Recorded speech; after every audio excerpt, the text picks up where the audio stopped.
Seja muito bem-vindo. Nesse primeiro vídeo, como o título diz, eu quero passar para vocês o básico que você precisa saber antes de migrar para o Linux. Tá?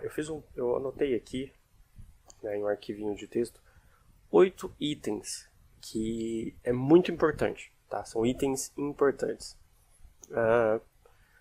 No primeiro item aqui, né, esqueça o Windows e compreenda o Linux, tá? Por que disso aqui? Por que é preciso esquecer o Windows e passar a compreender o Linux em si, o sistema baseado em Linux? Quando uma pessoa ela usa o Windows por muito tempo, né? Eu tomo como base toda a minha experiência. Você cria certos costumes, você cria alguns vícios, alguns hábitos, né? E algumas práticas motoras que te, vamos dizer assim, que te automatiza fazer certas funções, certas ações, certas coisas quando se usa o Windows, né? Usando como base a minha experiência, toda vez que eu formatava uma máquina e ia colocar o Windows nela, eu primeiro colocava um adaptador wireless, que ele era plug and play, você só espeta, automaticamente os drivers nativos do Windows já faz funcionar o Wi-Fi. Isso quando usava o Windows 7, né? E entrava na internet, baixava um aplicativo chamado Slim Driver e fazia ali, né, a instalação dos drivers, né, para poder instalar as coisas, poder navegar na internet, usar a resolução padrão da tela e outras coisas mais. Então era a rotina. Eu tinha até um HD externo com algumas coisas básicas que eu já chegava e começava a instalar tudo, né? Então eu gastava muito tempo fazendo a formatação, porque uma formatação com Windows não é rápida, a não ser que você use um SSD, que já melhora um pouco. Mas a instalação do Windows não é rápida, tá? E ele vem cru. Né?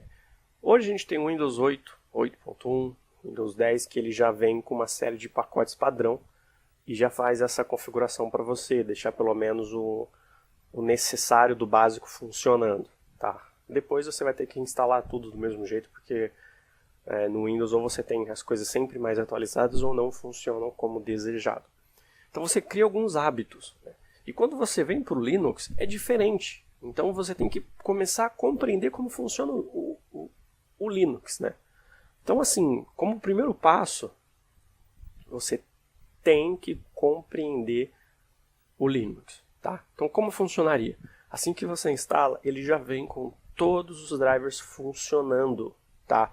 Porque o Linux ele trabalha com uma base muito grande de drivers open source, que é muito mais fácil você usar uma máquina de 15, 20, de 10 anos ou mais, formatar e já estar todos os drivers instalados do que no Windows, né? Porque muitos drivers não vão funcionar bem. Então, já tem essa prática. E para você poder usar uma placa NVIDIA, por exemplo, que já é um driver proprietário, ou seja, o driver proprietário é o que a empresa do produto fornece. E um driver livre é o que a comunidade desenvolve para funcionar no Linux. Tá? Você precisa primeiro compreender que são sistemas diferentes. Apesar de você conseguir trabalhar de forma parecida, obter resultados similares, mas muitas coisas são diferentes e você tem que compreender que hábitos que você tinha no Windows, você tem que esquecer no Windows e passar a entender como funciona no Linux e usar o Linux como ele precisa ser usado. Entendeu? Você precisa entender estes detalhes. Segundo ponto, leia mais artigos, blogs, grupos dedicados, websites dedicados. O que seria isso? Eu atuei por 12 anos como usuário Windows, né?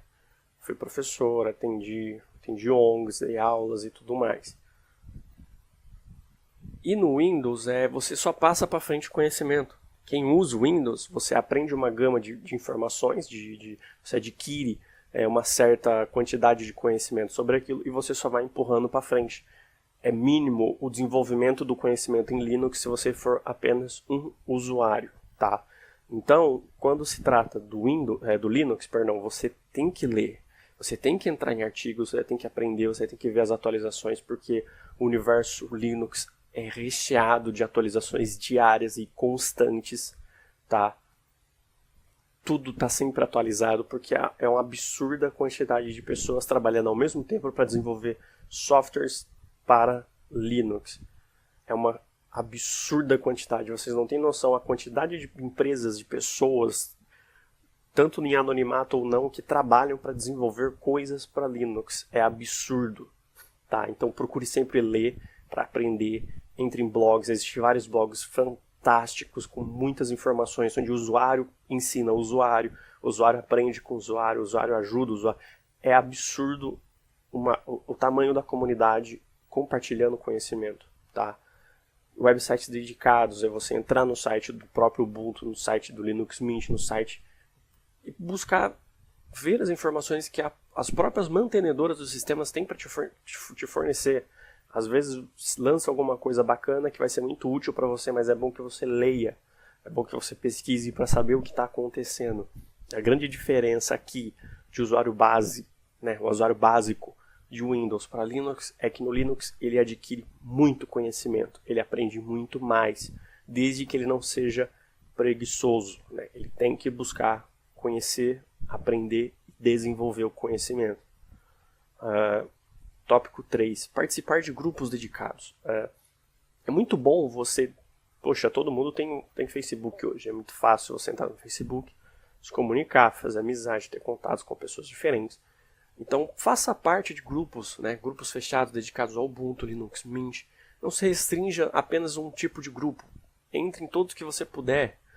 E, cara, converse, debata os temas, entre nos tópicos. Às vezes, uma pessoa posta um problema que não é um problema que você está lidando, mas se você ler os comentários, você ler a situação, procurar saber o que está acontecendo, você vai aprender. E pode ser que no futuro você enfrente o mesmo problema, e pode ser que você resolva aquele problema por conta disso. Ou pode ser que algum amigo seu precise de ajuda com aquele problema, e você já vai estar salientado do que aconteceu, ou do que pode acontecer, e você vai poder ajudar.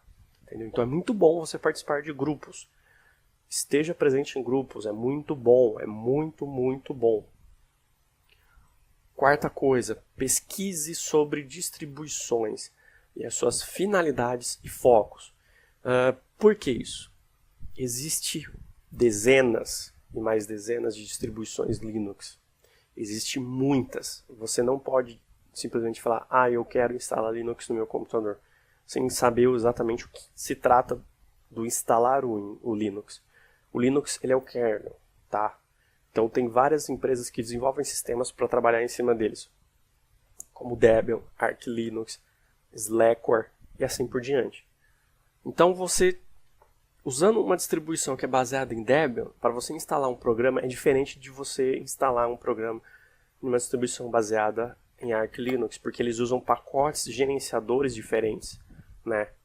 Assim como é diferente no Slackware, que você tem que compilar. Não existe um meio fácil assim de você chegar e instalar as coisas no Slackware. Até existe. Mas a filosofia do Slackware é justamente essa. Você compilar os programas e instalar com essa base. Então é muito bom você entrar no site das distribuições. Ubuntu, Debian, Mint, Deepin Linux, Manjaro, entendeu? E aprender, e estudar, e ver como funciona, entrar em site, YouTube, ver os vídeos, ver como são os sistemas, para ver qual que familiariza mais com você, qual que te agrada mais, entendeu? Isso é muito bom. Você precisa pesquisar antes de qualquer coisa para saber com qual sistema Linux você quer usar, qual distribuição você quer usar. E use máquinas virtuais, né? No quinto aqui, use máquinas virtuais. Se você é um usuário de Windows e você quer conhecer mais o Linux, se você quer migrar, mas não tem tanto conforto que você tem no Windows, crie uma máquina virtual, instale o sistema, a distribuição que você se familiarizou, teste, use, porque se der qualquer problema, você apaga a máquina virtual e cria uma máquina virtual nova. Se você quebrar o sistema fazendo alguma cagada, você faz outra máquina virtual.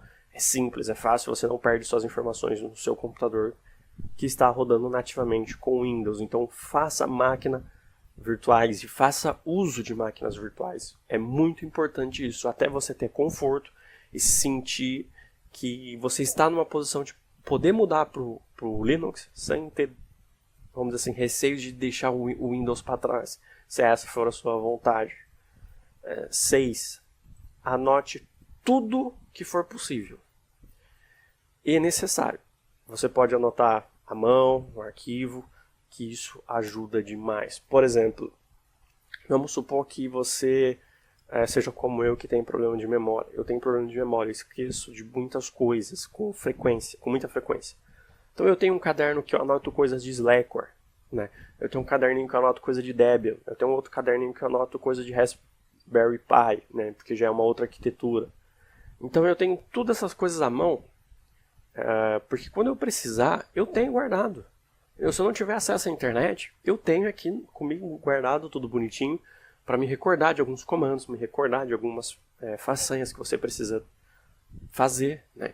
Não só isso, como se você tiver um e-mail da Yahoo, né, um e-mail Yahoo, como eu tenho, você tem uma ferramenta de blocos de notas dentro do e-mail. Então você consegue criar vários arquivos de texto dentro do seu e-mail.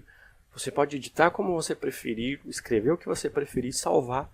Ele vai estar na nuvem. Você pode perder a tua máquina, perder o seu HD, trocar de máquina, mas as suas informações estão lá guardadas no seu e-mail. Isso é muito bom. Eu devo ter mais de 10 tópicos lá de assuntos diferentes, instalações de drivers específicos, modificações específicas. Eu tenho tudo guardado. Obviamente eu não vou lembrar de tudo. Então para isso é muito bom que você anote tudo que for possível em arquivos de texto, dessa forma como, por exemplo, ou você pode anotar no caderninho. E seja paciente, você precisa ser muito paciente, porque você não vai chegar no Linux e já fazer tudo que você tem de acordo com a sua imaginação. Porque o Linux, ele é vamos dizer assim, ele não tem barreiras, não tem limites, né?